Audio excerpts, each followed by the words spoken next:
সিজ fire agreement violet করলো পাকিস্তান।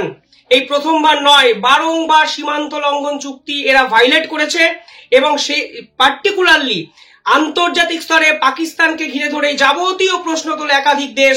আজকে ভারত তুলতে বাধ্য হবে। সত্যি কি কুকুরের লেজ সোজা করা যায়? 5:30টার সময় এই চুক্তি আনুষ্ঠানিকভাবে ঘোষণা করা হয়েছে। ভারতবর্ষের বিদেশ সচিব প্রেস কনফারেন্স করে আন্তর্জাতিক স্তরকে বলেছেন, আমরা সীমান্ত লঙ্ঘন চুক্তি আপাতত নতুন করে রিফর্ম করে চালু করছি এবং 5টা থেকে দুই দেশের উপরে কোনো প্রকার সামরিক অস্ত্রের আস্ফালন দেখাবে না।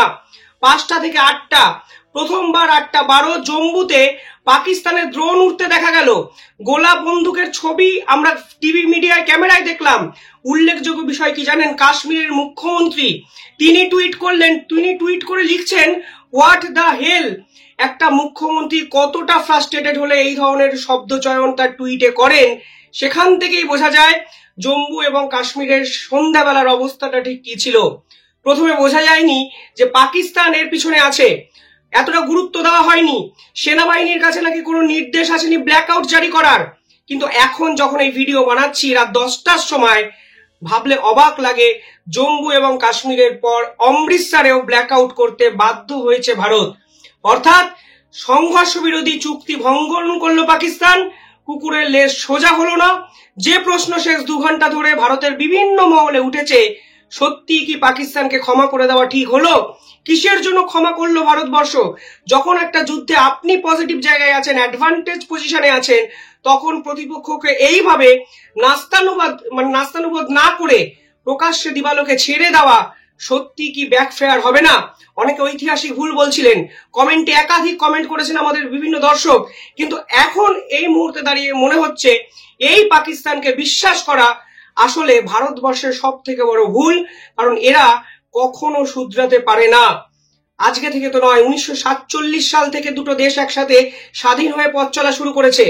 যেদিন স্বাধীন হয়েছে ঠিক তার পর দিন থেকে ভারত বিরোধিতা এদের যেভাবে রক্তে ঢুকে গেছে, আজও সেই রিফ্লেকশন আমরা দেখতে পেলাম। ডোনাল্ড ট্রাম্প মিডলম্যানের কাজ করেছেন।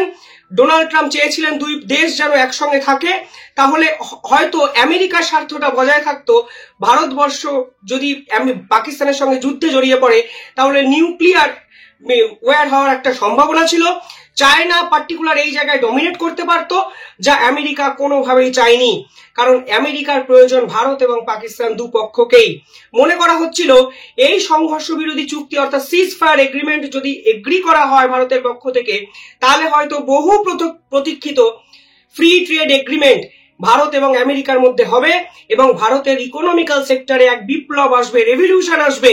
কিন্তু যাদেরকে ধরে এই সিজ ফায়ার এগ্রিমেন্ট আজকে ভারতবর্ষ করলো, সেই পাকিস্তান পিছনে ছুরিটা মারার চেষ্টা করলো, যদিও একটা দ্রোণও ভারতের শহরকে ছুঁতে পারেনি।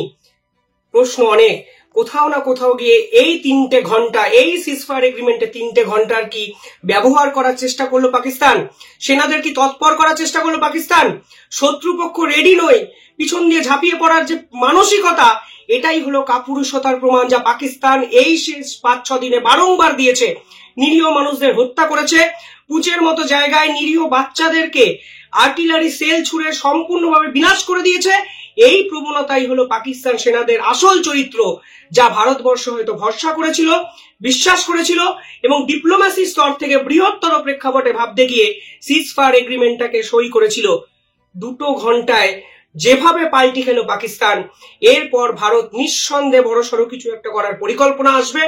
ভারতের পক্ষ থেকে অফিসিয়াল কোনো বিবৃতি এখনো অব্দি আসেনি, কিন্তু আমার দৃঢ় বিশ্বাস যেভাবে সেনাবাহিনীর মুভমেন্ট টিভির পর্দায় আমি অন্তত দেখলাম, প্রশ্ন কিন্তু উঠবে, এদের কি সত্যি ছেড়ে দেওয়াটা ঠিক ছিল, নাকি এরপর ভারতবর্ষ করা জবাব দিয়ে প্রমাণ করে দেবে কুকুর আসলে কুকুরই থাকে। কুকুরকে যদি মানুষের মতো ট্রিট করা হয়, তাহলে কিন্তু দিনের শেষে সেই কুকুর মানুষকেই কামড়াতে পারে। এই কুকুর মানুষকে কামড়ানোর চেষ্টা করেছিল, কিন্তু মানুষ যখন লাঠি নিয়ে কুকুরকে তাড়া করবে, কুকুর কি বাঁচতে পারবে? প্রশ্ন কিন্তু থেকে যায়। কমেন্টে জানাবেন আপনারা কি ভাবছেন।